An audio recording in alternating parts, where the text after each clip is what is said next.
Pradantam Sadvaitam Savadutam Parijana Sahitam Krishna Chaitanya Deva Sri Radha Krishna Padam Sahagana Lalita Sri Vishakhanvitamscha He Krishna Karuna Sindhu Dinabandhu Jagatpate Gopesha Gopika Kanta Radha Kanta Namostate Tapta Kanchana Gaurangi Radhe Vrindavaneshwari Shubhanu Sute Devi Pranamami Haripriye Vancha Kalpatarubhya Kripa Sindhubhya Palitanam Pavanebhyo Vaishnavibhyo Namo Namo Jai Sri Krishna Chaitanya Prabhu Nityananda Sri Advaita Gadadhar Srivasadi Gaur Bhaktivinoda Hare Krishna Krishna Krishna Hare Hare Hare Ram Ram Ram Hare Hare. So welcome everyone.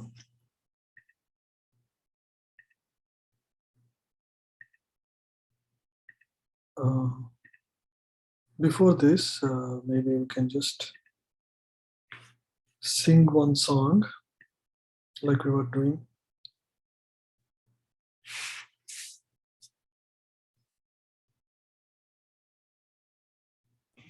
Hare Krishna Prabhuji, can any bhajan be okay?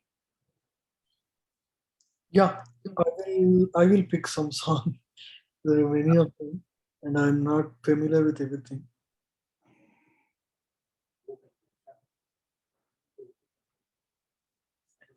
So this is Gopi Gita. It's very famous.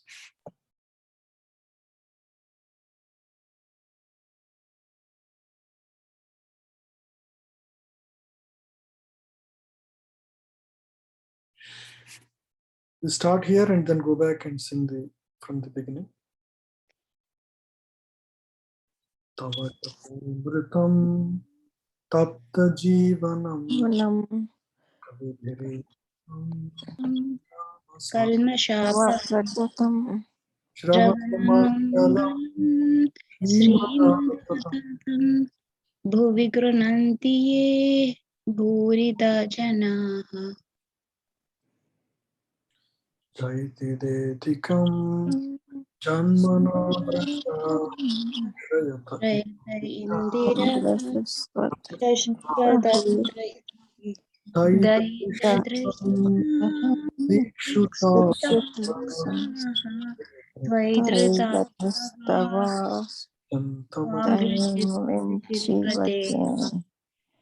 Sharadudasaye Sadhujata Sarasijotara Sri Mashadrisha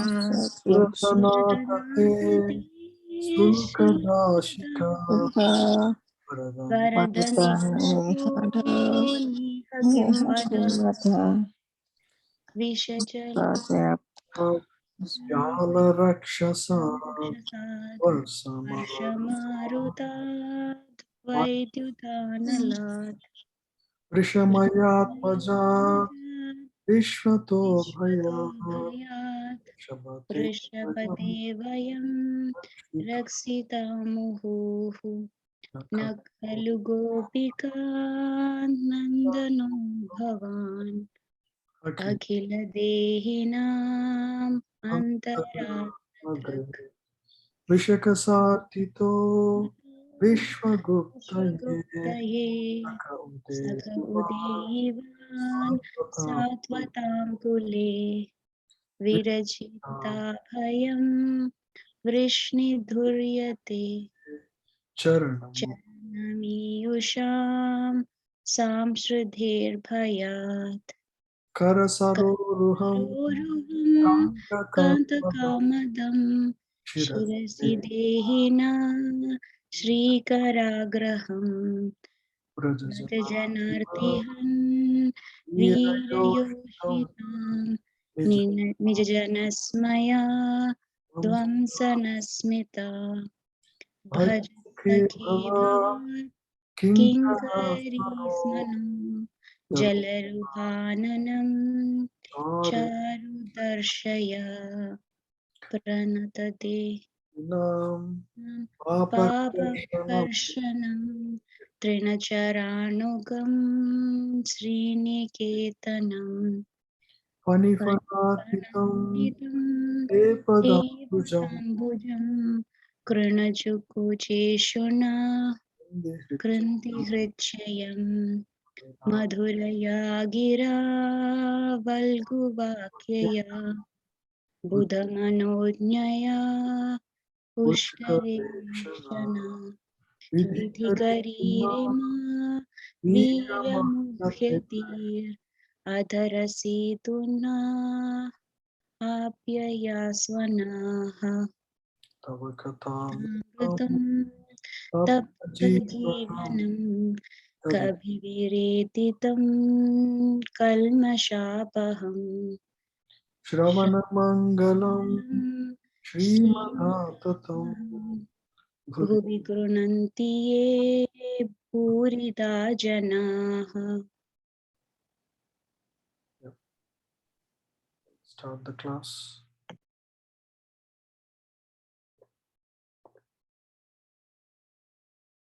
We covered 20 verses in 21.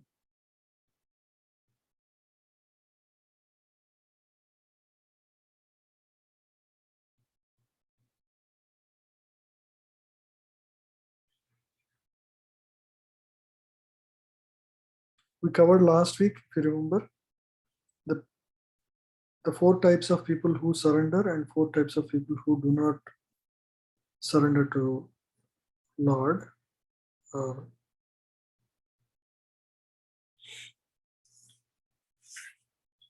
And there are people who are atheistic, people who do not come to God at all. There are people who come to God. Besides these, there are people who surrender to demigods, not to the Lord, but to the demigods. Demigods are the deities who are the representatives of the Lord for the material affairs. Like Indra is for rains, Varuna, Vayu, Agni. They're all demigods. Vinayaka. They're all demigods for various purposes. There are 33 crore such demigods for various universal affair management.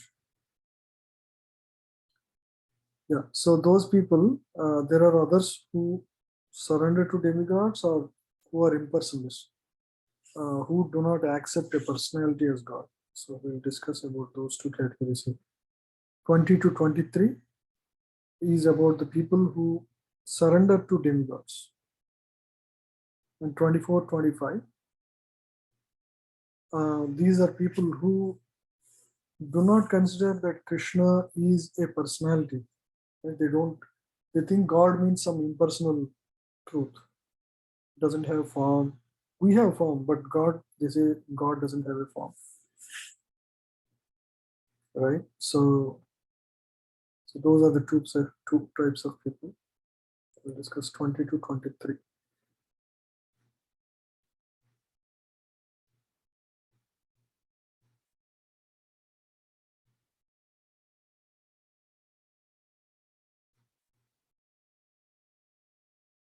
Yeah. 20th, we already read last time, quickly. Kamaisthaisthya hritajnana prapadyante anya devata.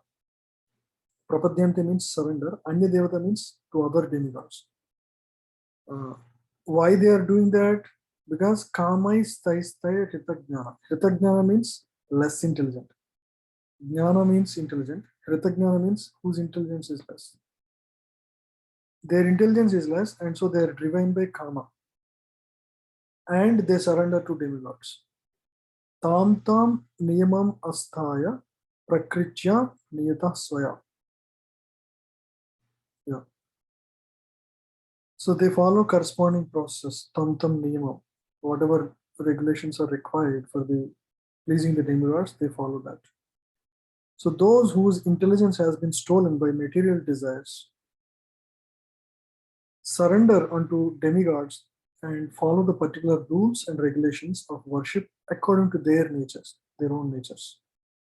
So they just surrender to demigods and follow the specific rules as needed to please the demigod. Yeah, there are demigoddesses as well. Parvati, Durga, they're all demigoddesses.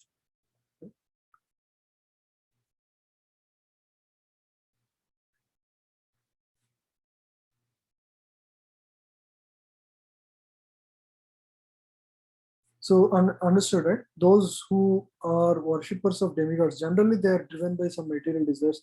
I want this, I want that. Ideally, one need not approach demigods for even fulfilling their desires. It is like a child. If he wants to fulfill some desires, he will go to some shopkeeper, and he will pay some money, and shopkeeper will give anything he wants. If suppose the boy asks for a cigarette, will the shopkeeper not give him? Right? Will he not give? He will give, right? Why he will give? Because he is a businessman, Yeah, wants to make money. businessman. Just like that, if you worship a specific demigod is not like your own father. Demigod is also like a child of God. He is also like a soul like us, but he was empowered with certain abilities. Unlike us, we don't have such abilities, but the demigods are powerful entities. And so, if you prapadyanti to them, they will give anything. Uh, for example, the boons of the Hiranyakashipu or Hiranyaksha, they were all given by Lord Shiva. They did whatever practice is needed. So it's like somebody works hard, they will be paid. Right? Somebody deserves. Somebody pays the money, you will get whatever you ask for, wine or whatever. Right? So the shopkeeper doesn't look at that. So similarly, demigod worshippers are like that. They want certain. They are driven by desires. They'll go to demigod and worship them, and they get it whatever they want. But ideally, Bhagavatam says, even if you have material desires, go approach Lord Krishna only. It's like, even if you have desires, go ask your daddy only, your father or mother only, because they know what is best for you and they give the best thing for you, right? If suppose you ask for a car and you are only 14 years, your dad will say, hey, if you want to drive, and if you ask a shopkeeper, he will just give you, because it doesn't matter, it's just a business deal. But if you go and ask your father, he will say, hey, first get learner's license, then practice with me. I want to make sure your skill is proper, and then when you're ready, I want you to drive in the roads, and I will be there while you are driving, right? So that is how father deals. So similarly, the Lord, if you have desires, go and ask the Supreme Lord Himself, because by that Supreme Lord makes sure you become fully eligible for it, and when He gives you, actually you are really qualified for it. Otherwise, He wouldn't give you. He would not spoil you by any uh, by his actions, right? It might take time more than if you ask a demigod, like Lord Shiva is considered Ashutosh, very easily pleased. So one may get whatever he desired right away by worshipping Lord Shiva. So it's not ideal. It may not be ideal for him, right? But if you approach Lord Krishna, he makes sure you become qualified and you get it, right? So ideally, devotees don't go for any material desires. But even if it is there in the heart of the devotee, Lord Himself will take care of it. You don't even need to ask for it. Yeah? So this is the verse that talks about Akama Sarvakamo va Mokshakama Udaradi Tivrena Bhakti Yogina Yajeta Purusham Param. Whether one is a pure devotee, Akama, no desires, right? Or one is full of desires, full of material desires, Sarvakama, yeah, all desires he has. Or mokshakama, he doesn't have any, neither he is desireless nor full of desires, but he is desiring moksha. Whoever you are, tivrena bhakti yogana, perform your devotion service sincerely, yajeta purusham param, he will give you whatever you want. Right?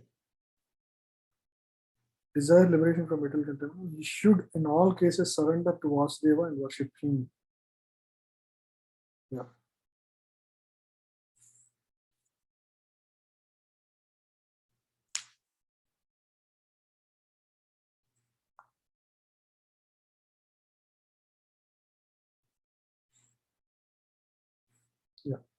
Yo yo yam yam tanum bhakta Shraddhaya chitamicchati Tasya tasya chalam shraddham Tameva vidyadhamyaham.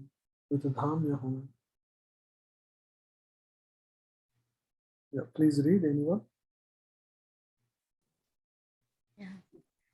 I am in everyone's heart as super soul as soon as one decides to worship some demigod. I make his faith steady so that he can devote himself to that particular deity. Thank you. Thanks. Because Lord is in everybody's heart, right? He is in the heart of every jiva. He is in your heart, he is in my heart, he is in everybody's heart. He knows what you desire. Right? If you have a desire, we may think nobody knows what's in my heart, right?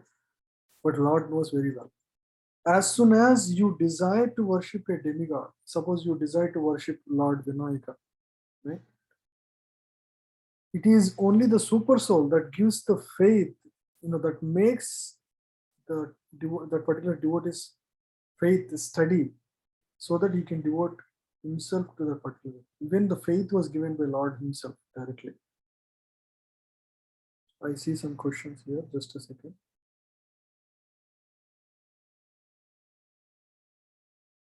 Okay, Rinku Mataji was saying Arjuna also worshipped Ma Durga.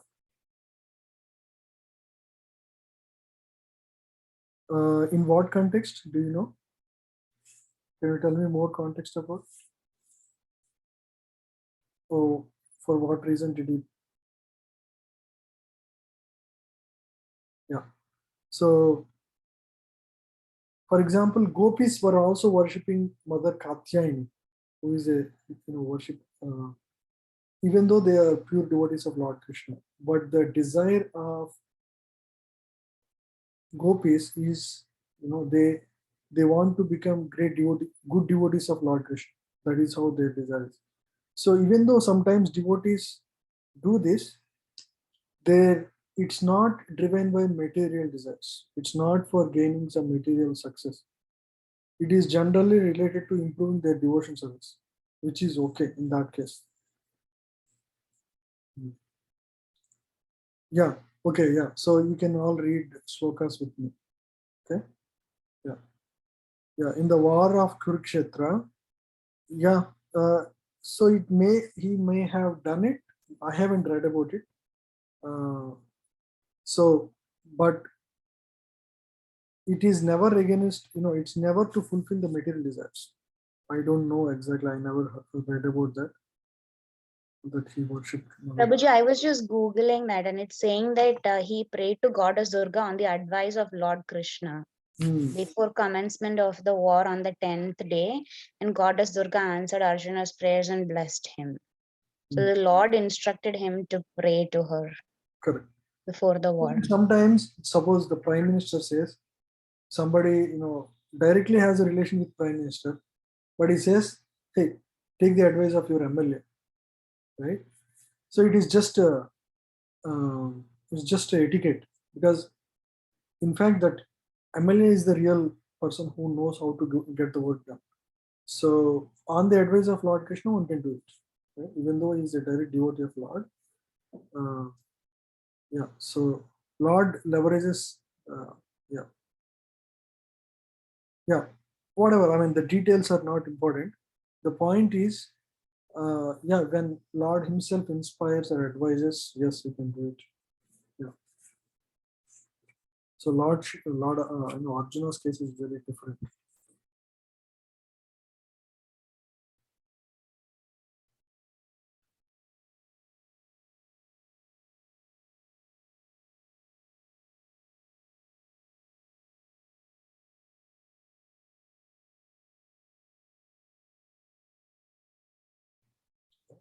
Because the point is, there is no need to worship when you have direct connection with the Prime Minister. Why do you want to, no. If you want something, you can directly get from the higher authority directly. So there is no need to go and approach any lower authority. It's not required. That's the point, right? So both the living entity and the demigods are subordinate to the will of the Supreme Lord. Therefore, the living entity cannot worship the demigod by his own desire, nor can the demigod bestow any benediction without the supreme will, right? Even for the local authority to get to sanction anything, again, the approval is from the prime minister, right? So, so that's what is mentioned here. To have faith, even Lord helps there, right? And for ultimately the sanction is also given to the demigod by the Lord only. He's an agent only. Demigod is only an agent. Ultimately, everything gets done by the Lord himself.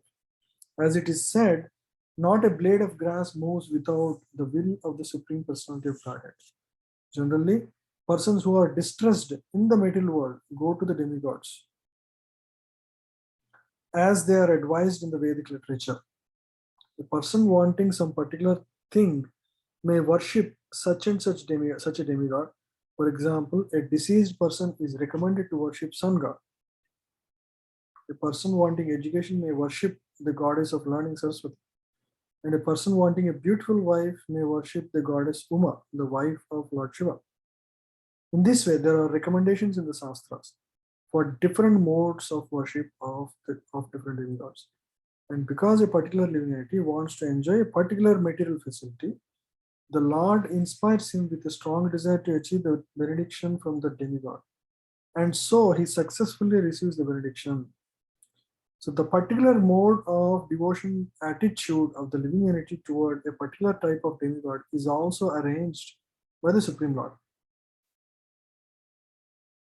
The demigods cannot infuse the living entities with such an affinity.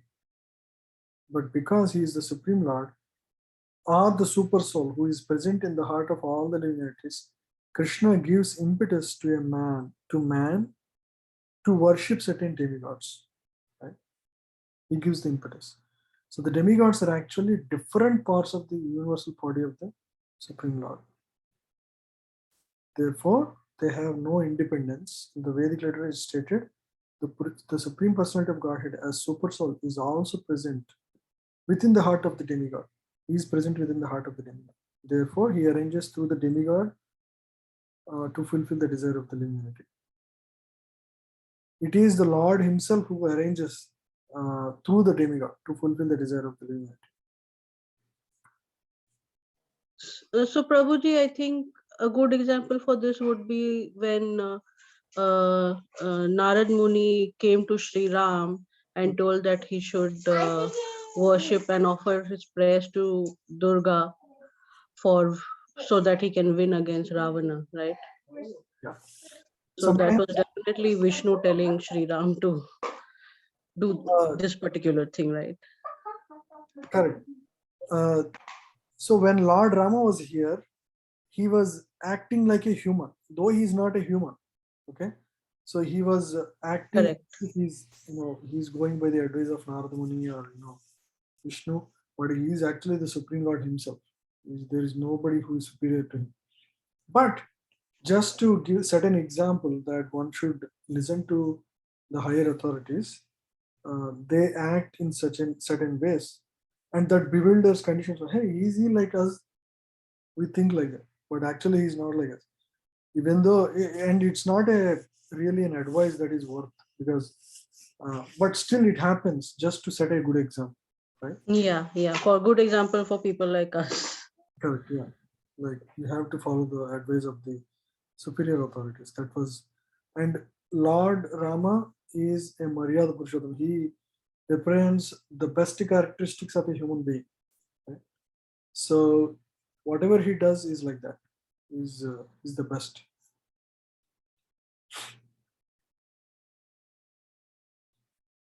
Okay, let's read together from here. You can all unmute yourself. I forgot to read the other way.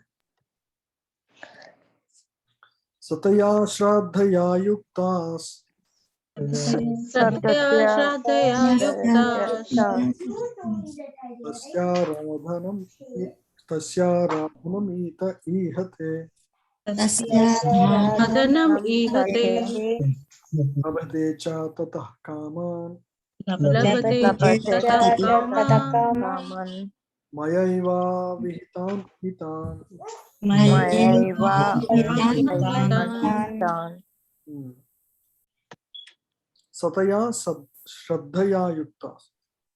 Endowed with that faith, basically, the faith that was given by the Lord, right? That person, when you are worshipping a demigod with a lot of faith and sincerity and a lot of hard work, that faith is actually given by Lord. That's what this verse is saying. Please read. Endowed with such a faith, he endeavors to worship a particular demigod and obtains his desires. But in actuality, these benefits are bestowed by me alone. See, very clear. Labate cha tatah kama. Mayaiva means me. Vihitan hita. Certainly arranged by me. Right? So those desires are actually kama.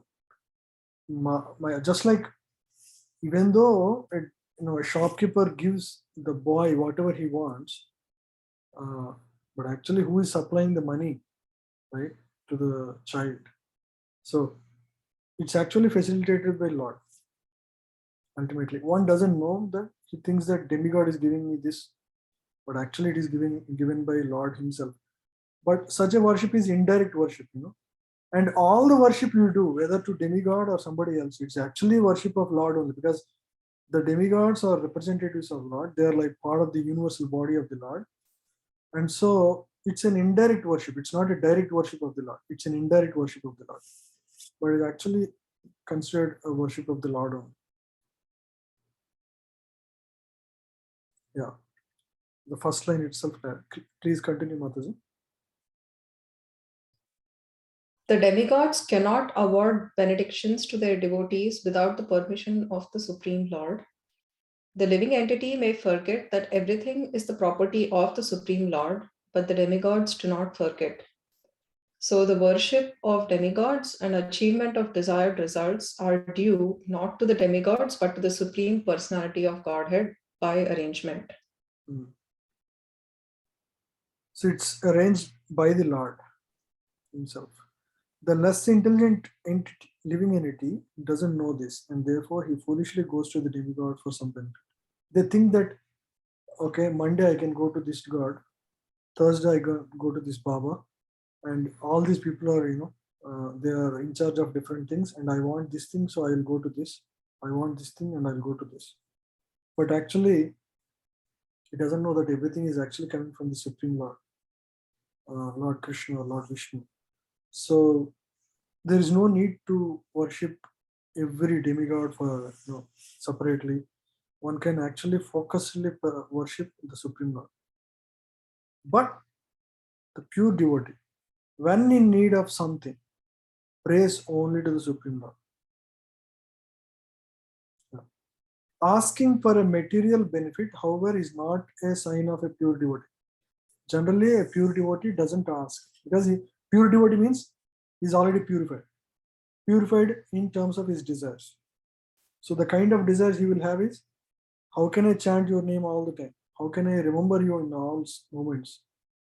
He doesn't ask for, hey, can I have a better wife? Can I have a job, better job? He doesn't ask such material things, because he knows those are all temporary, and once the body is gone, that's gone. He is only looking for long-term benefit, right? Ultimate benefit. So he's not looking for any short-term sense gratification. Anything you ask other than pure spiritual desires, they're all for fulfilling our fulfilling mental or physical desires. It's not the characteristic of the soul. Soul is pure, and it is looking and longing for the service of the Lord. That is the only thing that satisfies it. It's just like devotion service is like water for a fish, right? When you are fully engaged in the devotion service, it's like being in the water for fish. When as soon as you are out, you feel suffocated. Right? Anything, you take the fish out of water, and give it gulab jamun, will it be happy? No, you give anything, it doesn't become happy. It's not going to be satisfied. So bhakti is like that, because when a bhakta serves the Lord, his heart is fully saturated with true happiness. And being a jiva, there is no other higher happiness. Even if you become the richest person, or the most influential or powerful person, still it only satisfies you at the intellectual level or mental level, and those are all physical things. And those things can be overridden by physical pains. For example, you are very happy because you became a president today, but for example, you're walking onto the podium, say Trump is walking onto the podium to give a speech, and he was just elected, for example, right? And suddenly he stepped on a big nail while walking. All the material mental happiness will be trumped by the nail's physical pain. Physical pain can overcome the physical happiness, or mental or intellectual happiness. But if Trump was spiritually enlightened, he would not be disturbed by such, because he stays detached from the physical things. So he is not in such pain as much as when he's completely materialistic. So that is how it is. So the devotee only focuses on the ultimate benefit, the which is the characteristics of the soul. Right? The soul, when it performs bhakti, that is when it is truly happy, and that is its natural constitutional position, just like water for fish. Right? So he doesn't go for any lower bargains. These are like cheap things. He doesn't ask for anything material, because it looks like, it's like, suppose you know prime minister, and you are asking for some kind of a cheap benefit, right? If you have the contact of prime minister, you should use in the right way, right? That really pleases him, and that really helps the country or something like that. So based on your position, you need to deal accordingly. You don't go cheap when you go to the Supreme Lord. That's the idea.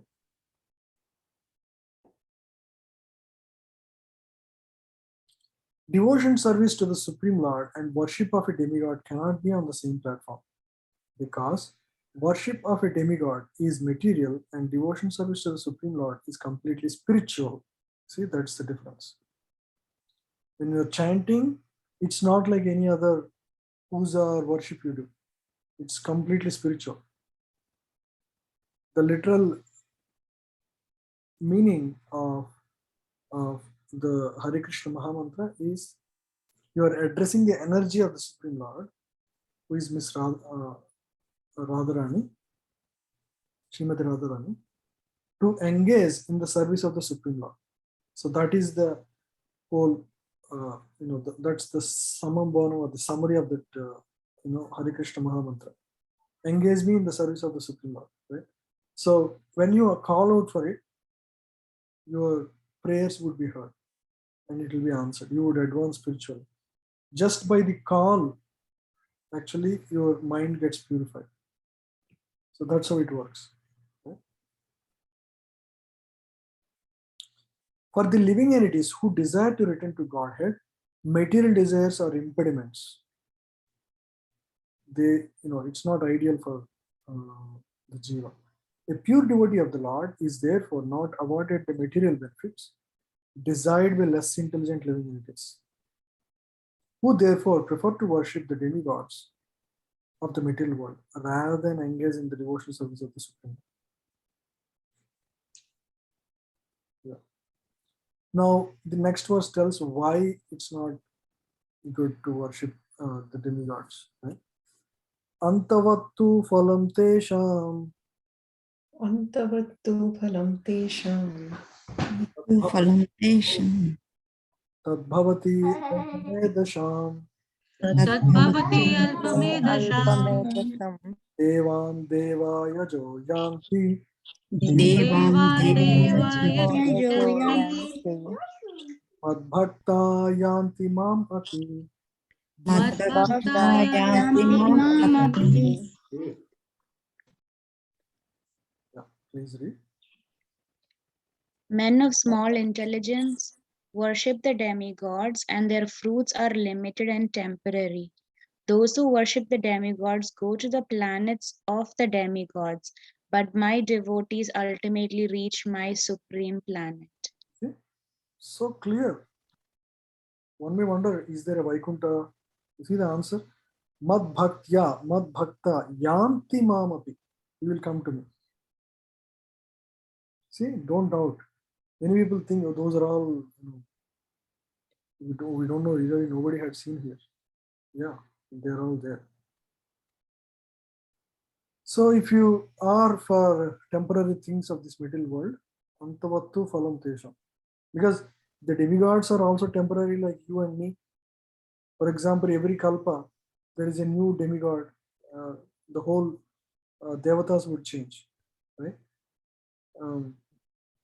Pali Maharaj is becoming next Brahma, for example. That's already decided. So Saptarshis are also fixed. There are, Indra is currently Purandara was the Indra is the title. Indra is not the name of the person. The current title holder is Purandara. Purandara is the name of the demigod Indra. Right? Next time the Indra is one other demigod. Actually, it's decided. I don't remember the name, but in the next kalpa there is a different demigod. So the demigods themselves temporary. Whatever desires they fulfill for the conditioned souls, they are also temporary. So if everything is temporary, then what is the point? So their fruits are limited and temporary. Whatever they give to fulfill your material desires, they will end with your life, right? Once you die, what is the point of your desires to achieve this and that? In the eternal cycle of the conditioned soul, of the lifetime of the conditioned soul, what is there if we lose or if we gain something in this one lifetime? Very temporary. Don't get too much fussed about if you lose money or gain money or based on your karma, things will happen. You can't stop. Don't fret about it too much. That's the point. Second point is, don't go to demigods for these temporary things. It's not really needed. Right? Those who worship the demigods, they go to demigod planets. This is another problem. You go to the demigod planets. Demigods primarily live in Swargaloka, for example. You go to Swargaloka. Their lifetime is 10,000 years. Right? It's like a 5-star hotel.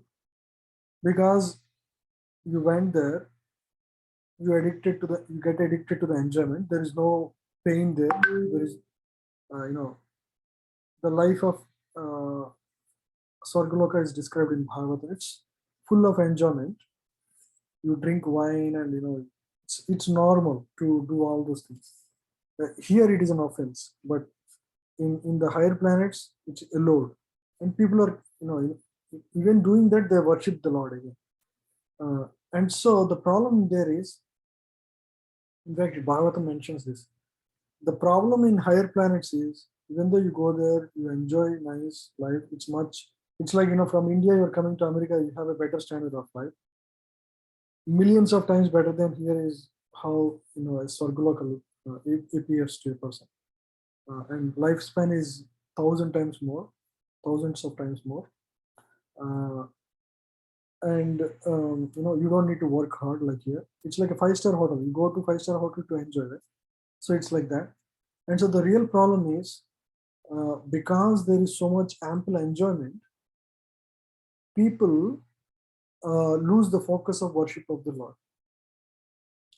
So the demigods in the Bhagavad-Gita, like I was showing you a few days back. So it's mentioned that the demigods are desiring to take birth in the families of devotees who are chanting the holy name in Kali Yuga, because that's the easiest process to achieve the supreme Lord. So the demigods themselves, the controllers of the material universes, they rather want to end their life where there is so much enjoyment. They want to come and take birth in the families of devotees who are practicing Harina in Kali Yuga, especially. You see, so that is how great the scriptures describe the life in Kali Yuga, especially in the beginning stages of Kali Yuga, when there is still Harinam. Right? This Harinam stays only for 10,000 years. After that, is gone. Full Kali Yuga effects will be there. Right? So this is Sandhya period. Sandhya is almost Sandhya. This is Yuga Sandhya, the first 10,000 years of Kali Yuga, of which only 5,000 years passed. So next 5,000 years is still glorious. After 5,000 years, even if you are born here, it's very difficult even to practice chanting or discuss anything spiritual, because the effects of Kali Yuga will be more and more and more. It's going to be overwhelming at the time. So we are at a very appropriate time to perform sincere devotion service and fulfill the purpose of life.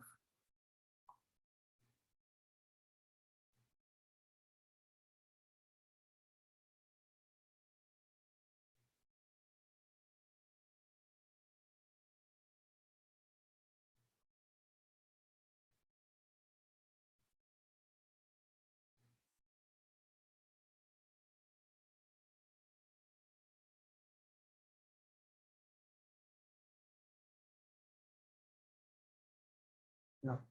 The results achieved by the demigods' benedictions are perishable, because within this material world, the planets, the demigods, and their worshippers are all perishable. Therefore, it is clearly stated in this verse that all results achieved by worshipping demigods are perishable. Therefore, such worship is performed by the less intelligent divinity. Less intelligent, because if you are very intelligent, you look for the best thing you want, right? You are considered less intelligent because you are after temporary things of this world.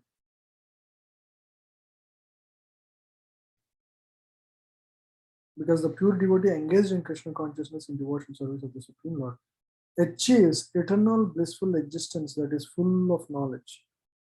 His achievements and those of the common worshipper of the demigods are different.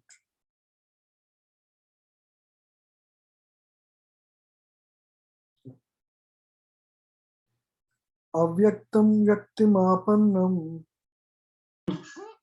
Avyaktam yaktim apanam Manyante buddhaya manyante mam abuddhaya param bhavam ajan param bhavan ajananto mama vyayam anuttamam. divyayam anuttamam. Read. Yeah, I'll read Prabhuji. Unintelligent men who do not know me perfectly think that I, the Supreme Personality of Godhead, Krishna, was impersonal before and have now assumed this personality. Due to their small knowledge, they do not know my high nature, which is imperishable and supreme.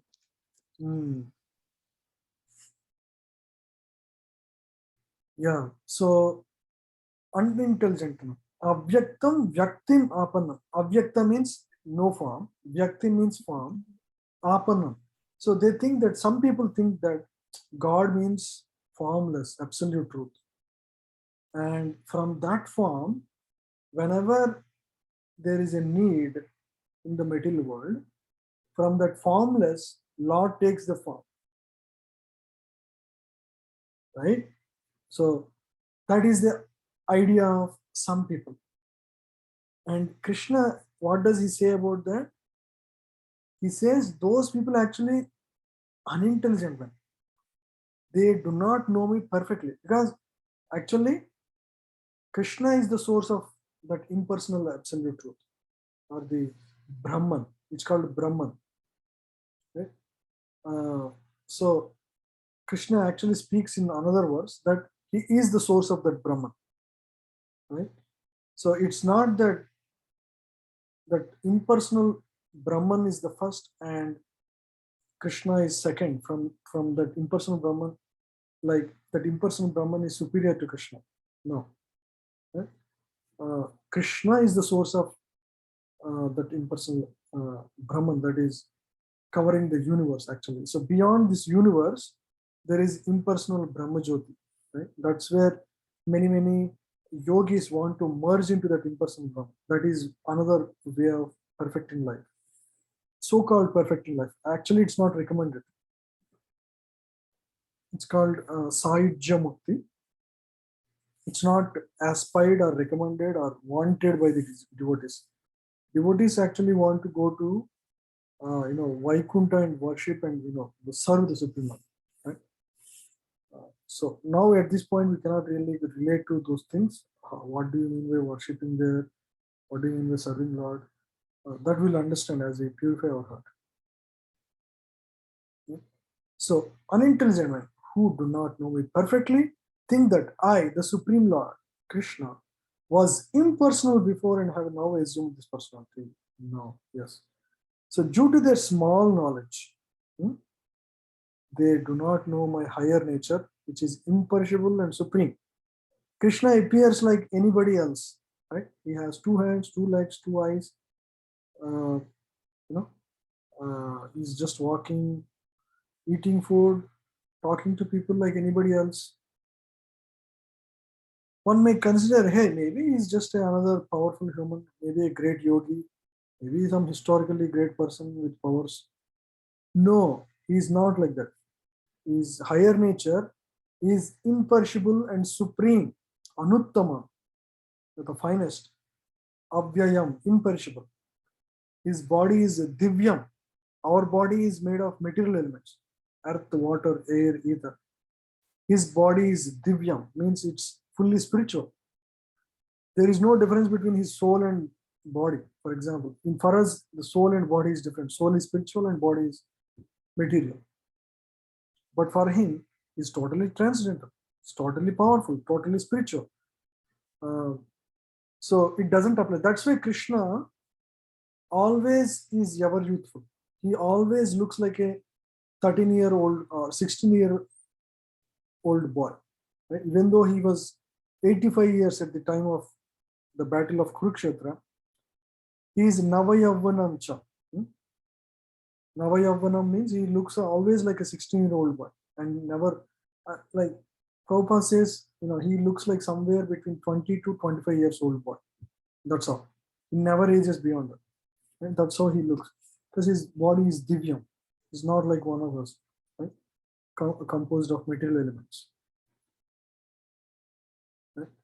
So, yeah. So, some people think, so there are 2 other types. One is, the first is we discussed about the 4 types of people who do not believe in God. And then we discussed about 4 types of people who come to God, right? One who has material desires, or one who is miserable, right? Or one who is inquisitive, or one who is a wise person. Right? Those are the 4 categories of people who. Besides that, there are people who approach God through demigods indirectly. That is, there are people who go to demigods. He talked about that in the previous verse. Now he is talking about another category of people who are impersonalists. These impersonalists, even Krishna calls them as less intelligent people. They worship impersonal Brahman. Their understanding is that God has no form, and I worship that formless God. Right? It's very difficult to imagine and worship such. It's not required. Also, it's also the Supreme Lord's energy, but it's not required. When there is Lord directly, you can worship Lord. Right?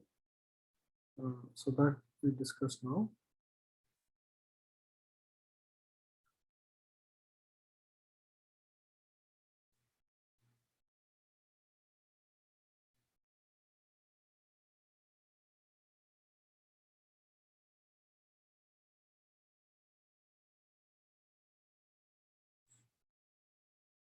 Its purpose gives a very large purport for this. Yeah, and read it. Naham prakasha sarvasya Naham Naham prakasha prakasha sarvasya sarvasya Yogamaya Samavrita Yogamaya Yogamaya Samavita samavrita Goyam Nabijanati Mudoyam na Mudoyam vijanati Navijanati Mama Asamavyayam. Lokomamajamavyayam. Lokamamavyayam. See, so powerful words. Naham Prakasha Sarvasya. I do not, Naham, I am not manifest to people. Means some people cannot consider Krishna as God. Right? Yogamaya Samavrita. Samavrita means covered. I will cover him, cover such people through my Yogamaya. Mudoham Navijanati. People are mudas, foolish people, cannot understand. Lokomam Ajamavyaya. I cannot understood. My infallible nature cannot be understood by everybody. Please read. I am never manifest to the foolish and unintelligent. For them, I am covered by my internal potency, and therefore they do not know that I am unborn and infallible. I am never manifest to the foolish and unintelligent. Sometimes people, they just cannot accept Krishna as God. They have a real problem, right? So Krishna says, "I'm never," because their heart is not there, and they don't want to worship. Krishna is also in the heart of the devotee. So basically, he just covers, because they have no desire. Because if he comes there also, if he sees something related to God, he only blasphemes, which is not good for him. Right? He will argue with devotees or things like that. So, and Krishna has no need to prove him, hey, I am real, I am the God, like that, right? So actually he covers by internal potency. And therefore, they do not know that I am unborn and infallible. Right? They cannot understand the personality of Krishna. That unborn means we are all born, right, in this world, but Krishna is unborn. It's like we say sun has arisen, sun has appeared, but actually sun is always there. It's just due to the planetary movement on a daily basis, sun manifests and unmanifests. So similarly, Lord is always there. Sometimes he's in a different planetary system, sometimes he's here in the earth. So it's never like he's born. It's not like he's like any one of us, right? His body is transcendental. It doesn't go deterioration. It doesn't grow or anything like that. So it just manifests in the material world. But it may appear like a baby in the beginning. It will appear like a older kid. But it's not made of material elements like us.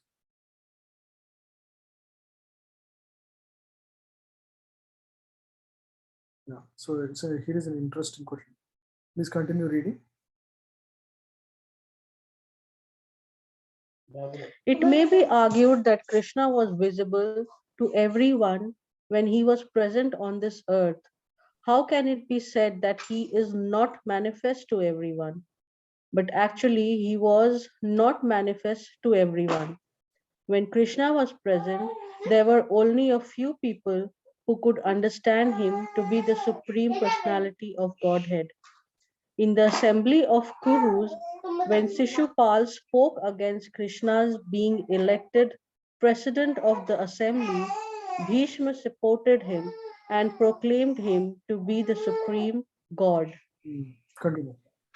Similarly, the Pandavas and a few others knew that he was the supreme, but not everyone. He was not revealed to the non-devotees and the common man. Yeah, Therefore, most people did not understand. Even though when Krishna was there, most of the common people did not really understand Krishna's true nature. Bhishma is a great devotee. He understands. Pandavas understand. Duryodhana never accepted Krishna as God until the last moment of his death. I explained that. Yeah. Read this. Therefore, in the Bhagavad-Gita, Krishna says that, but for his pure devotees, all men consider him to be like themselves. He was manifest only to his devotees as the reservoir of all pleasure. But to others, to unintelligent non-devotees, he was covered by his internal potency.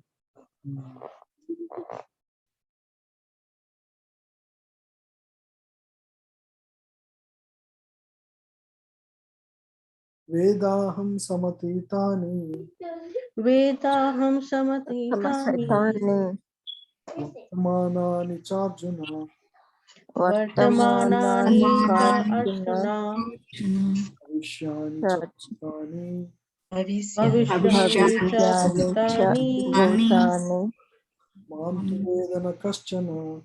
Mantu Vedana Vedana Kachana. Kasana. Please read. I'll read. O Arjuna, as the Supreme Personality of Godhead, I know everything that has happened in the past, all that is happening in the present, and all things that are yet to come. I also know all living entity, but me no one knows. I know everything that has happened in the past. Right? Krishna, our body forgets, but Krishna's body is transcendental. He knows everything completely. All that is happening in the present and all things yet to come. I know everything. I also know all living entities. How? How does Krishna know all the living entities? Because he is in the heart of all living entities. Yes. In every heart, he is there as Paramatma. So he knows everybody. But the problem is, me, no one knows. Correct. Krishna, no one really understands Krishna. Right? So only his pure devotees really understand, to some extent, to the extent that they need to know. Nobody otherwise understands. We have entire Bhagavatam, but only to the extent we need to know we can understand. We cannot understand God fully, right? We can understand we are, we are like superior to God. No, can't understand.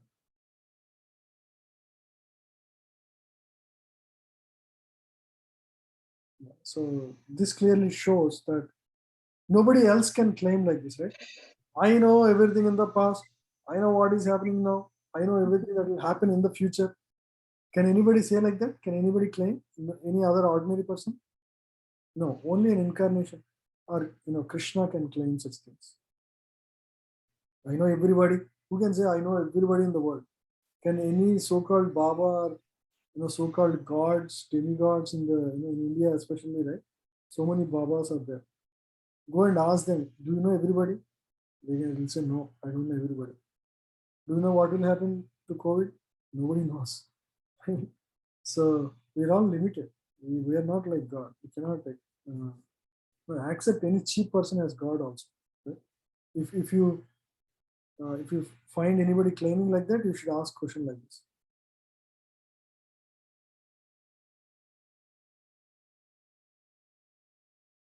Yeah. Please read this one. Here, the question of personality and impersonality is clearly stated. If Krishna, the form of Supreme Personality of Godhead, or Maya, material, as the impersonalists consider him to be, then, like the living entity, he would change his body and forget everything about his past life.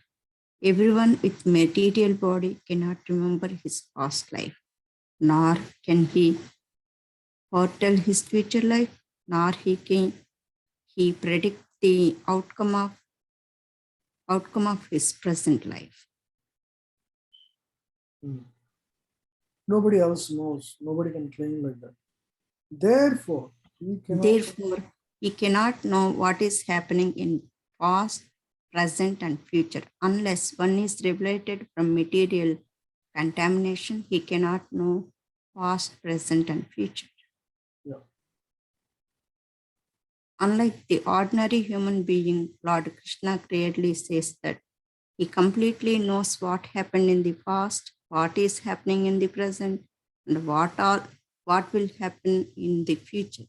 In the 4th chapter, we have seen that Lord Krishna instructing Vaivasvan, the sun god, millions of years ago. Krishna knows every living entity because he is situated in every living being heart as the super soul. Yeah, you can stop. You can stop here. Yeah. So Krishna tells Arjuna, I have taught the same knowledge millions of years ago to sun god, Vivaswan. Who can say like that?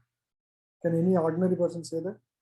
Yeah, I taught this to you, like, you can't even remember what we taught to anybody else, like 10 years ago. But this is because Krishna knows everything of, millions of years ago, what has happened, he knows. And he was the person who taught the same knowledge to Vivaswan, because this knowledge is eternal. The knowledge of the soul, knowledge of modes of nature, all of this that he taught.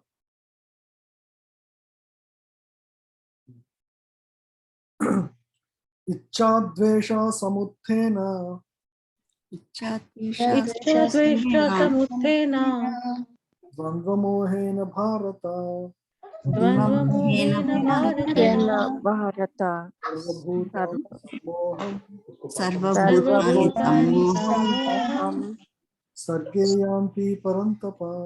sarjayanti sarjayanti parantapa. Parantapa. Please read. O scion of Bharata, O conqueror of the foe, all living entities are born into delusion, bewildered by their dualities arisen from desire and hate. Now, Ichadvesha samuthena, desire and hate, arisen from duality. Mohena means, Dvandva Mohena means illusion of dualities. Yeah? So, all living entities are born into delusion. Everybody who comes to the material world is in full of ignorance. He doesn't know who he is. Most people, like, they think that they're this body, right? They're here to enjoy. And why they were born into delusion? Why? Anybody remembers from what we discussed before?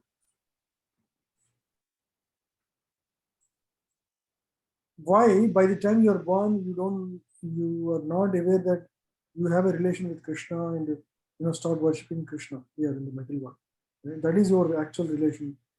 That's your actual constitutional position. But you're not born like that, right?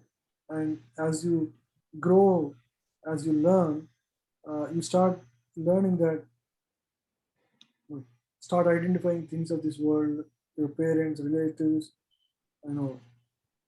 educate materially. You are in a complete delusion. Why? Why that is happening to each one of us? Due to Maya. Yeah, through Maya, but why? Why? Because we want to fulfill our material desires. Karma. Exactly.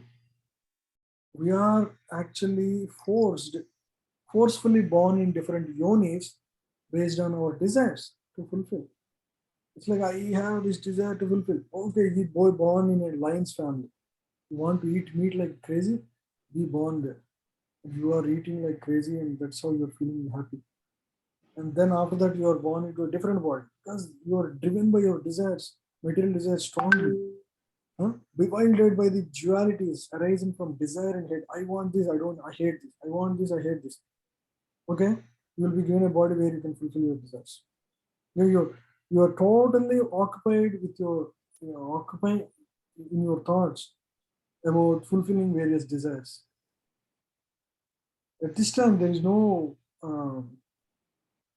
higher thought in your life, right? Who am I? What's my relationship? Why am I here? Why am I suffering here? Right? Why am I being born and dying again and born? What have I to do with this world? People don't ask. Most of the people, right? They're driven by desires and hates in this world. So the living entity is born because of its desire. That's what Lord Krishna is saying here. Yeah. Please read a couple of lines here. The real constitutional position of the living entity is that of subordination to the Supreme Lord, who is pure knowledge. When one is deluded into separation from this pure knowledge, he becomes controlled by the illusory energy and cannot understand the Supreme Personality of Godhead. Yeah, continue. The illusory energy is manifested in the duality of desire and hate. Due to desire and hate, the ignorant person wants to become one with Supreme Lord and envies Krishna as the Supreme Personality of Godhead. Pure devotees who are not deluded or contaminated by desire and hate can understand that Lord Shri Krishna appears by his internal potencies, but those who are deluded by duality and nations think that the Supreme Personality of Godhead is created by material energies. Yeah, that's their misfortune. Yeah, they do not understand who is the body. So these are very beautiful words. Esham tva antagatam papam Yesham tvam antagatam papam Papam jananam punya karmanam Jananam jananam Punya Karmanam te dvandva Devadvanda Mohan Moha Nirmukta te mam Nirmukta Bhajante Bhajante Mam Mam Srajavrata. Srajavrata Esham tva antagatam papam. So this is for people who have a lot of material desires and hate in the mind, right? So your subtle body is carried from one life to the other, one body to the other body. So all your material desires are still stored in your mind, and you start fulfilling your desires in the new form, new life, for example, right? That's how conditioned living entities are rotating in the cycle of samsara. Now, Krishna is talking about people who are purified of those desires. Antagatam papam. Tva antagatam papam. One who has ended his papas. What happens to them? Jananam punya karmana. Right? All his previous activities are, means which are all born of desires. They're all gone. Dvandva moha nirmukta. Right? So his material desires are gone. Such people, if you become like that, if you become dvandva moha nirmukta, means you have no, you're not driven by hate and desire, the dualities of material world. Such people will get fixed determination to worship Lord. Bhajante mam dridavvrataha. So if we are not able to focus on the Supreme Lord because of being driven by material desires and doing this and that, no time for chanting, no time for association, it's all because we are driven by material desires. Right? But as soon as you are able to antagatam papam, as soon as you are able to end it, right, you are able to focus with, with determination. Yeah, please read. Anybody? Persons who have acted piously in previous lives and in this life, and whose sinful actions are completely eradicated, are freed from the dualities of delusion, and they engage themselves in my service with determination. Very nice point, right? Persons who have acted piously in previous life and in this life, and whose sinful actions are completely eradicated. Right? Sinful reactions means whose they never perform sinful actions, or are freed from dualities of delusion. Their minds are not distracted by the dualities of the material world. Dvandva, moha, nirmukta. And what do? They engage themselves in service with determination, in my service with determination. See, Krishna is clearly saying, Mam bhajante mam. It doesn't say bhajante demigod, this or that. Bhajante mam dridavvrataha. So those who are not driven by desires, who have ended their sinful actions, they will be able to achieve that Dridhavrataha, right? They will be able to achieve such determination. One may wonder why I'm not getting determination to perform devotion service. It's because you are still hanging on to sinful actions and still struggling with the dualities of material. Right? So what do you do? What is the solution for this? Pray to Lord, and chant the holy name. Chanting will purify your heart. So even though it is not very very interesting or very right now Harinam is not very tasty for us. We are not really enjoying Harinam, chanting the Harinam. The reason is, it's like a person with jaundice. Suppose a person has jaundice. You all know jaundice coming from India. So if you give him sugar candy, ask him to taste it. How is the sugar candy, sir? He will say, oh, this is bitter. Because a jaundice person, whatever he eats, he feels bitter, right? So, but the same sugar candy is going to cure the jaundice over time when he continues to eat. Even though it is bitter at the first moment, in the beginning when he eats, the sugar candy slowly makes him, the disease go away, makes the person free from the disease, and he will slowly attain the real taste for the sugar candy. He will be able to taste it. So similarly, holy name works the same way. Today, if you ask me to chant, I may not have any taste. I may struggle to chant in the morning because it's like our mind and our intelligence and our is filled with so many unwanted things. Right? We're still driven by the dualities of this world. Dvandva moha. I know the dualities, dvandva moha. So until we get free from it, nirmukta, you cannot engage in with determination in the service of the Lord. Right? You need to become free from dualities of the material existence. Dvandva moha nirmukta. And how you do it? Chant the holy name. That is the solution. Chanting will make you chant more. And when you chant more, you start slowly. In the beginning stages, you may not really appreciate the holy name. But as you develop the taste for it, as you chant more, as you relish more, slowly your experience changes. You start relishing the holy name. You start experiencing the holy name. You don't want to leave the holy name. You want to chant as much as possible. In holy name, you find all your happiness. In chanting the holy name, right? Like Sant Tukaram would say, right? Towards the end of his life, he says, there is nothing higher than this holy name. He says the same thing. Just keep the holy name in your mouth, the name of the Lord Hari in your mouth. And there is nothing else that you can gain in this world. That's the highest. Right? To keep chanting the holy name all the time, that is the highest perfection of life. And that you get only when Dvandva Moha Nirmukta. Right? You have to get out of delusion. And to get out of delusion, you have to chant the holy name. That is the only process for it also. Right?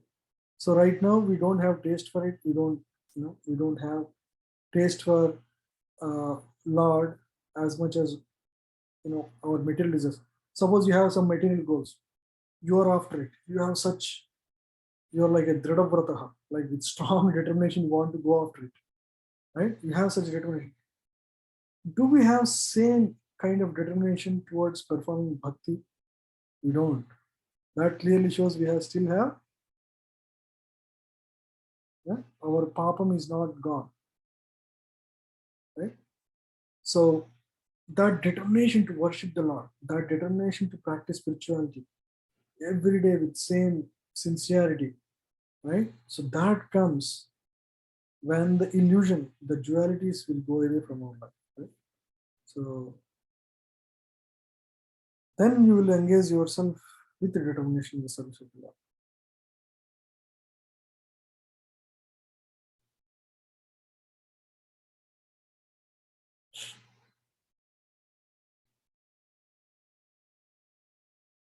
Yeah. So it is stated in Srimad Bhagavatam, if one actually wants to be liberated, he must render service to the devotees. Mahatsevam Dvaram Ahur Vivukte. But one who associates with materialistic people is on the path leading to the darkest region of existence. Tamodvaram Yoshitam Sangi Sangam. All the devotees of the Lord traverse this earth just to recover the conditioned souls from the delusion. The impersonalists do not know that forgetting their constitutional position as subordinate to Supreme is the greatest violation of God's law. Yeah. Okay. Oh, two more verses. Let's complete this. Two more verses. Jara Marana Mokshaya. Jara Marana Mokshaya. Mama Sritya Yatanti Ye. Mama Stritya Yatanti Ye. Te Brahma Tad Vidu Krishnam. Te Brahma Tad Vido Krishnam. Ajyatmam Karma Chakilam. Adhyatmam Karma Chakilam. Read this powerful verse. Yeah. Intelligent persons who are endeavoring for liberation from old age and death take refuge in me in devotional service. They are actually Brahman because they entirely know everything about transcendental activities. You see how Krishna was describing this category of people. Earlier, he was saying unintelligent people worship the demigods. People of less intelligent, they think that I have nobody. I come from Brahman, right? Lord Krishna comes from Brahman. Though when he was talking about those categories of people, he said unintelligent people. But here he says intelligent persons who are endeavoring for liberation from old age and death. Right? Once you get liberation, you don't go through old age and death. What do they do? Take refuge in me in devotional service. Right? They take refuge in the Supreme Lord. They're actually Brahman because they entirely know everything about transcendental activities. Transcendental means they understand who is Krishna, who they are. And when Lord Krishna performs activities in the material world, they are divyam. They understand that they are divyam. They are transcendental activities. The activities of the Lord are transcendental. Right? So,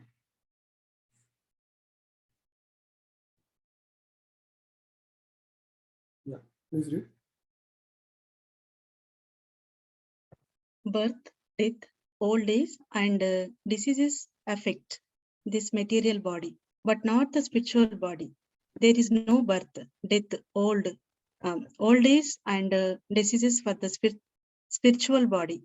So one who attains a spiritual body becomes one of the associates of the Supreme Personality of Godhead and engage in eternal devotional service is really liberated. Yeah, it's very clear.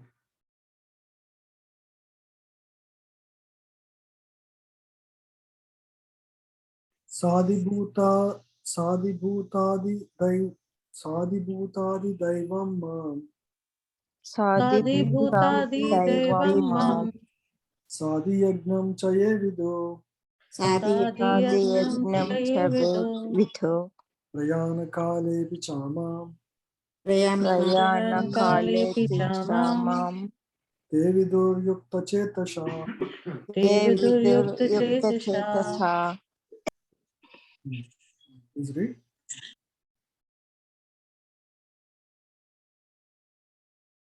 Please read. Those in full consciousness of me, who know me, the Supreme Lord, to be the governing principle of material manifestation of the demigods and of all methods of sacrifice, can understand and know me, the Supreme Personality of Godhead, even at the time of death. Prayana Kali means the time of death. Those in full consciousness of me means Krishna consciousness. Right? Our whole society was named Krishna conscious because we want to make Krishna to be in our consciousness all the time. Right? So that's Krishna is saying those are the people, right? They will achieve the perfection. Those in full consciousness of me, who know me, the Supreme Lord, to be the governing principle of the material manifestation. Right? Of all of this exists because of Lord. That's what we understand. Of the demigods, he is the Supreme Lord of demigods also. And of all the methods of sacrifice, he arranged everything. Can understand and know me, the Supreme Personality of God, even at the time of death. So at the time of death, one can remember one who throughout his life is conscious of Krishna and understands that he is the source of everything and everybody. Right? So those who are conscious of that, Krishna will enable them to remember the time of death. So there is nothing higher than that. Right? So once you remember Lord at the time of death, you will go to Lord himself. Right? Like Krishna said, my devotees come to me. Right? In the previous verses. Right?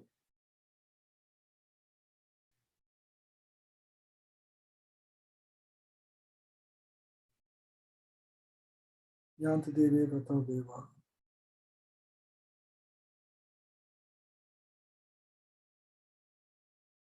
Yeah. Madbhakta Yanti Mamati. Right? My devotees ultimately reach my supreme planet. Madbhakta Yanti Mamati. They will come to me. Madbhakta means my devotees. Yanti Mamati. They will come to me. So it's like that. Right? So Krishna's call is very clear. Be conscious of Krishna, worship Krishna. There is nothing higher than Krishna. Those who are intelligent, they worship, they take to this path of this eternal path. This is not a path newly created. It has been there all the time, eternal. Right? Narada Muni taught this path. Brahma followed this path. All the great devotees of past, Prahlad Maharaj, Dhruva Maharaj, Bhishma, Pandavas, Kunti, Draupadi, like so many great devotees have followed this Bhagavata Dharma. Bhagavata Dharma means the worship of the Supreme Lord as the ultimate path of perfection. Yeah. Mataji, Rinku Mataji is asking a question. Prabhuji, what if a person is not able to remember anything at the time of death? For example, he is in a coma and he passed away. What happens to that person, right? Krishna says, answers already this question. So Krishna says, if the devotee who lived, in my remembrance all his life, if suppose he forgets at the time of death because of his circumstances or situations, I will make him remember me. So it's not like a physical, coin toss or, if you are living your life in a Krishna conscious way, Lord will make sure he remembers you at the time of death. Right? Even if you don't remember, Lord will remember you. So you are taken care in that sense. Krishna actually at the end of 8th chapter, Arjuna asked the same question. We'll come to that, right? What if so Krishna will talk about how to leave the body.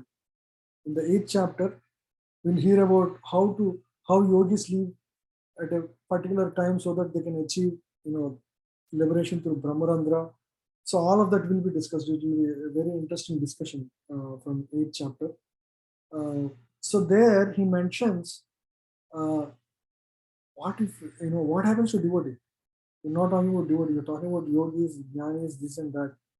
He says, don't worry, you will be taken care. If you are devotee, you're like my, I will take care of you. Don't worry. Even if you don't remember, I'll remember you. Don't worry. Krishna assures like that. Yeah. Prabhuji, in the purport, when they say Yoga Maya, what are they referring to? Is it this material world, like this whole manifestation, the universe? Is that what is referred to as Yoga Maya, or the lower energy of the Lord, inferior energy? Yes, the whole manifestation is actually there are two Mayas. One is Yoga Maya and the other is Mahamaya. Okay, Mahamaya is governed by Durga, Mother Durga in the middle world, right? Mother Durga, Durg means, I discussed this before, just to recap. Durg means a wall, right? Mother Durga keeps all the jivas in the middle world. Even though there is no wall, it's like a jail, right? In the jail, jail superintendent's job is to make sure the jailer stays in the jail. Why? Because he's not ready to be in the society. As soon as he's ready, she wants to, the superintendent want to send him. He doesn't want to artificially stop any person. So Mother Durga is the in charge of this material existence, and Durg means she is the controller of this jail, and there are no shackles. Nobody is arrested in the middle world. They're all arrested by their desires. Everybody is arrested like this by their material desires. They don't want to give up this middle world. They were arrested, and how they are arrested? By the shackles of the modes of material nature are the Mahamaya. Right? So the Maya will make sure you enjoy this world as you want. Right? And she doesn't want anybody to escape from here without really being purified. Right? Just like a jail superintendent, the superintendent's duty is to make sure they are here in the middle. Yeah? But you also saw the picture of Mother Kali sometimes punishing with Trishul, right? So while you are living in the middle world, sometimes you make mistakes, you will get punishment. So that's why Mother Kali, that Kali avatar shows that. Like you will get sufficient punishment if you do anything mistake here. Through that mistakes, you learn a lesson. Hey, this is not the place for any gentleman. It's actually a place of misery.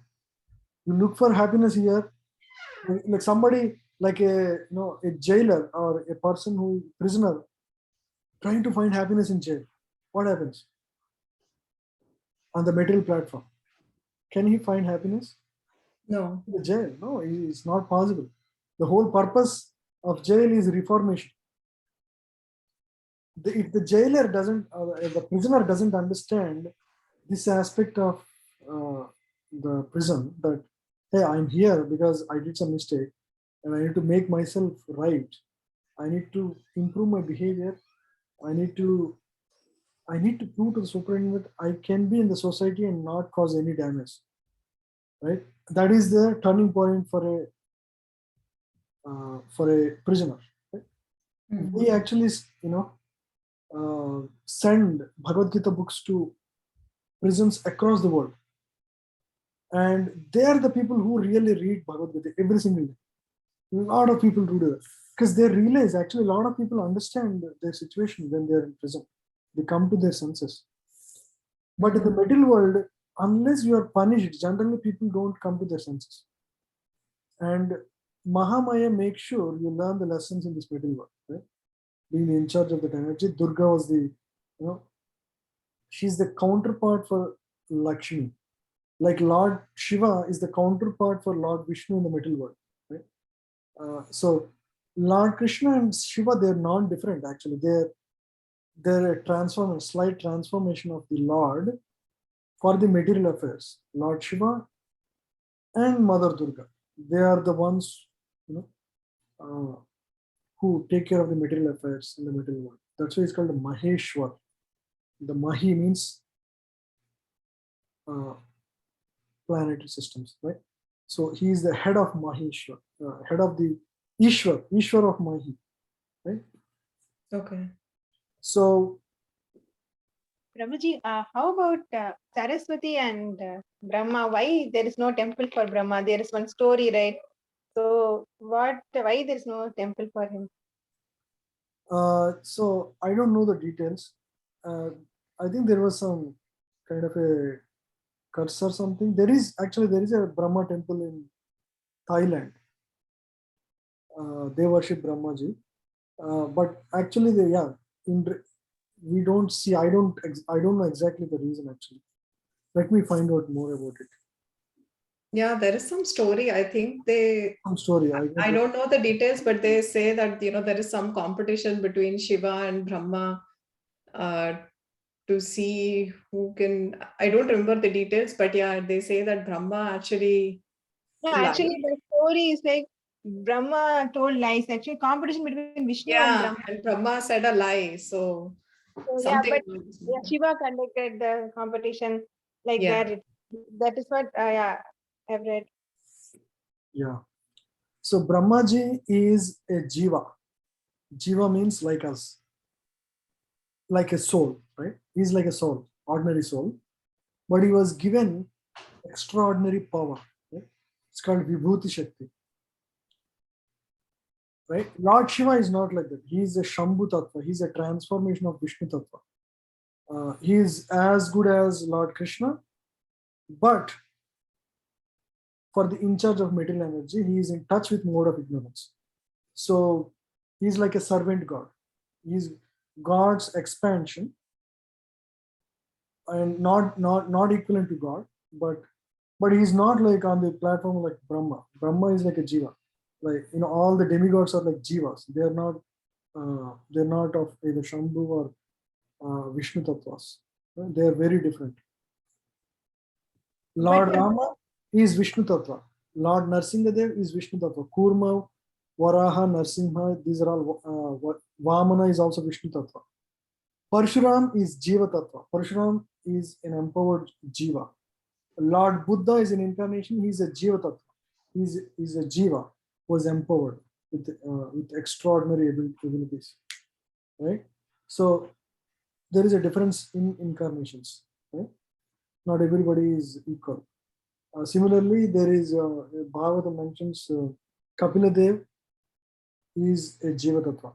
Prithu Maharaj is actually considered a supreme lord, but he is a Jiva Tattva.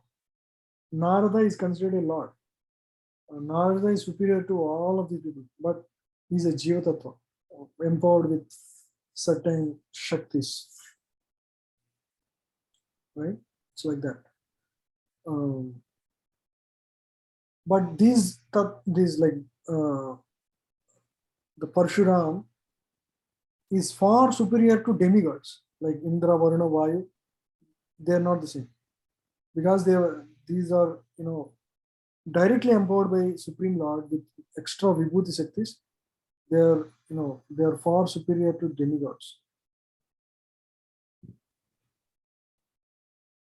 Okay, so we ended 7th chapter. Next week we will begin 8th chapter. If you have any questions, we can discuss. Otherwise, we'll end here. Thank you all very much. Hare Krishna Prabhuji, just a quick question. When we started, we read like one of the Panchagitams, right? So do we read like those Panchagitams every day? Is that to like improve our devotional practice in addition to chanting? Is that the purpose of us reading that?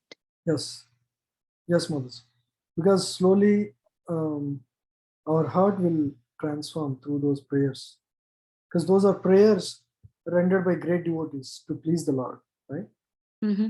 So, or to show the affection of their heart to the Lord. So when we also practice in their footsteps, the Lord will be very merciful to us. Lord will bless us, right? Leveraging the prayers of great devotees and trying to approach the Lord through their prayers. But Prabhuji, we don't also understand, like I know how to read them, but I don't understand the meaning of that, right? Like, is that still okay? Yeah, that's still okay. That's still okay. But it is good to learn the meaning. Even though you may not understand, you completely remove everything on top of your mind. But always it's good to understand what we are reading, right? Maybe we can read translations next time. Okay? Okay. Sounds good. And then Prabhuji, one other question that I had is like you're saying like when we chant, like our the impurities that is in our heart will like clear, right? So once all of that clears, like then are you done with your life, or are your desires also gone as part of that purification process, or you still will have like desires and you still have to continue till your prarabdha karma is done? Yeah. So, okay. Soul is spiritual in nature, right? Mm-hmm. When the contaminations are gone, it's not that there are no desires. That's a false understanding. It is now filled with spiritual desires, right? Mm-hmm. Our true nature is to be always blissful. And in that nature, you want to engage in various ways, in a pure way, right? Right. To share the knowledge of the Lord, or to sing the prayers of Lord. So once you are purified, that is when actual devotion service begins, right? Mm-hmm. So you worship the Lord with full heart. For example, you love your child. How much do you enjoy when you are with your child? Now change that love to the Lord. When your heart is purified, you are in so much love with the Lord that your happiness is unboundless. Okay? Mm-hmm. So a pure devotee like Mirabai, for example, right? Or Sant Tukaram, they are purified fully, and they are just relishing that joy of serving the Lord all their life. So uh, you continue to have spiritual desires, no more material desires. You are not after material things of this world, but you are completely satisfied in serving the Lord. Every moment you want to spend in the service of the Lord, you are fully blissful. You transform the people around you. Everybody around you will be joyful, because it's it's like that. The nature of a pure devotee. He spreads the joy and happiness and bhakti around that person, right? Mm-hmm. So you continue, and you will have spiritual desires. There is no nothing like you inhibit all your desires. It's a wrong understanding. Your desires are now transformed to spiritual, right? Your activities are now transformed to spiritual. You want to do services to the Lord. You want to do, like, cook for Lord, or you want to dress the Lord, or you want to worship the Lord, or you want to share the knowledge about Lord, or you want to talk about the stories of the Lord, or or you pray for the Lord, or you sing for the Lord. Just like how Mirabai was doing. Just that's the best example, right? So that's how a devotee's life will be. So generally, people, as they age, they become more and more miserable. Why? The desires remain strong. The abilities will dwindle. You cannot fulfill your desires. But the same amount of desire is there still. The same amount of lust is there. The same amount of everything is there. So as you age and you don't practice spiritual life, you become miserable day after day. But for the devotee, the desires will dwindle, and be gone at some point, and they will be fixed in devotion service of the Lord. अरे क्या हुआ? हमारे चलते मेरा खराब हो गया. Thanks, Prabhuji. Hare Krishna. Okay. Yeah, thank you very much. All of you have attended very sincerely today. A lot of you, 13 people. Prabhuji, Mhm. you mentioned about the Bhagavatam class, right? So how long the class have been happened? So is it okay if we join now? Yeah, And join now. We are still in the very beginning stages. So it happens on Sunday morning, Sunday afternoon at 2:30. okay, Prabhuji, yeah. Okay, you can attend. And yeah, you can also attend morning, chanting class. Chanting, I haven't got many people interested. You can give it a try if you're interested. It'll be nice if you chant in the early morning hours, right? Really good, Prabhuji. I'm attending that one. So Yeah. really good. Yeah, only like you are attending. I wish more people attend, take advantage of this. You will see what really spiritual life is. You start seeing your life changing. But no pressure if you have, but to wake up and be, participating in the chanting, you have to shut yourself and sleep by max 9:30. Right, Prabhuji. Otherwise, you cannot wake up and be normal, right? Your day will be spoiled. So you have to have that regulation in life. So once you get that regulation, then only you do this. Okay. Even though I recommend you to join, but only when you are regulated, you sleep on time, eat on time, those habits, right? Then you can join this. Then you will see real spiritual life. Prabhuji, can you share the details of both the Bhagavatam, like which canto, Prabhuji? We are in the first canto. We are still in the 5th chapter. Mm-hmm. Bhagavatam is more like a katha, like a story. It doesn't have verse. We read through all the verses, but it's more like a pure devotional rendering. Right?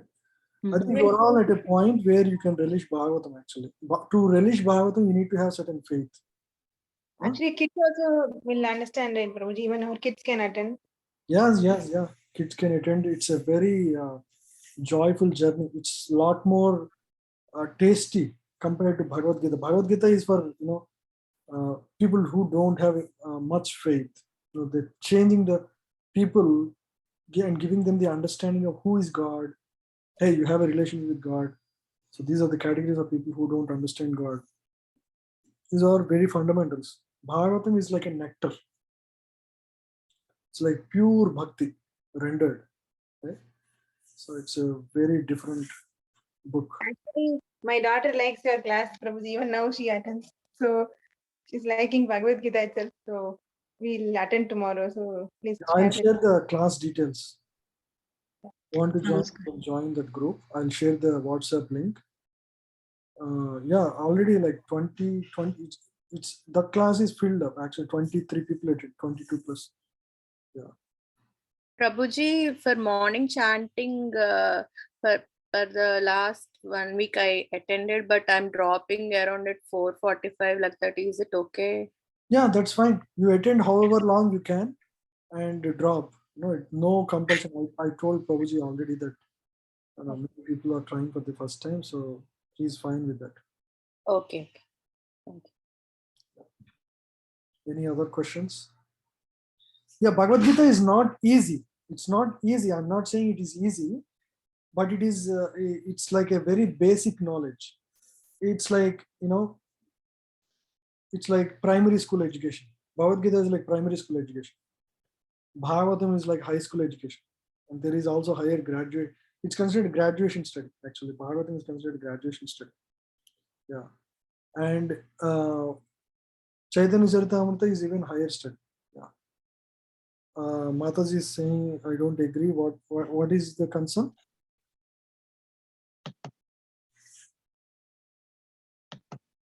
Yeah, that's okay. I can explain why. This is not something I'm just saying for the sake of it. This is what Acharyas say. So Bhagavad Gita is fundamental knowledge, very basic knowledge. Even though it has the highest knowledge. Yes, that it's a fact. Bhagavad Gita gives. Mataji is saying it's not basic. It is basic in terms of the knowledge given. Yeah, there is a lot more depth in Bhagavatam compared to Bhagavad Gita. That's why you're saying that. Even though Bhagavad Gita is sufficient in itself to achieve perfection of life, there is nothing, going back on that. Yeah, Prabhuji, I wanted to share actually, there's a Mataji in California who's teaching like how to just sing these Bhagavatam songs. So we did Panchagitam, and now we're doing like Prahlada Stuti and Gajendra Stuti also we did. And then they're going to do like a Saptaham, like you do all the 10 of them together. And she's also teaching Vishnu Sahasranamam, like how you can chant. If anybody's interested, I can share the details. Yeah, sure. I mean, if you have time, yeah, definitely you can do it. Yeah, Friday evenings, Prabhuji, like I attend, and then Saturday mornings for these 2 classes. Yeah, it'd be nice if you can attend that. Prabhuji, one more question. So is there any new Discover Yourself class starting? I want to share with my friend in India. I want to know if there's any class starting. We are planning for something soon. Yeah, maybe in next few weeks we'll start a batch. Yeah. Anything else? Yeah, okay, Bhagavad Gita is not basic. Yeah, anything else? Okay, we'll end the call here. Thank you all very much. Hare Krishna. See you all. We'll begin the chapter 8. We are already past half the Bhagavad Gita. Thank you, Prabhuji. Hare Thank you, Krishna. Prabhuji. Thank you, Prabhuji. Hare Krishna. Krishna Prabhu. Thank you, Prabhuji. Hare Hare Krishna. Krishna, Prabhu. Thank you so much, Prabhu.